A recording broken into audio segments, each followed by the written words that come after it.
The slogan for the country's World AIDS Day over the past 2 years has been "I am responsible, we are responsible, South Africa taking responsibility."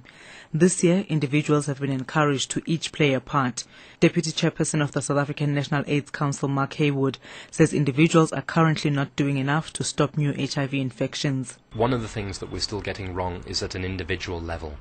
We need almost 50 million people in South Africa to each ask themselves the question, what have they done to protect themselves or protect people that they love from HIV? If you're an adult or a young person who's sexually active, do you know your own HIV status? Are you practicing safe sex? There's questions that we have to ask each of ourselves if we're to prevent this epidemic, and that I think is a starting point. AIDS activist and founder of Positive Convention, Pulukgolo Ramothwala, who's been living with the virus for 13 years, also urged South Africans to take a stand against HIV. We can't have so many people still getting infected with HIV, and that's personal responsibility. If you don't have HIV today, you don't want to get HIV, but it's your responsibility. If you are living with HIV today, it's your responsibility to make sure that no other person gets infected from you. Now, if you have HIV, you don't want to die from AIDS. I don't think anybody wants to die, but letting yourself literally fade away because you're scared to do something about it, in the end, you're the one who's going to pay the price. Last year, the country embarked on an ambitious HIV counseling and testing campaign with an aim of testing 15 million people.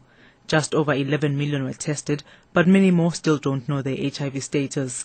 1.5 million people are currently on HIV treatment in the country, but about 500,000 others need to be on treatment. These are some of the positive efforts made in the fight against HIV and AIDS in the country in recent years. Today, a new national strategic plan on HIV and AIDS and TB will be released. This will be a guide on how to tackle the epidemic over the next 5 years. Haywood elaborates. I feel that it's a visionary plan. I feel that it's one of the boldest plans in the world.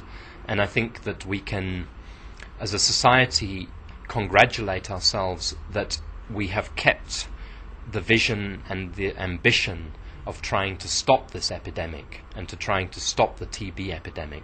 And I think that's important because what is happening in many parts of the world is that the urgency around HIV is diminishing. The country's main AIDS Day event will be held in the Eastern Cape and will be addressed by President Jacob Zuma.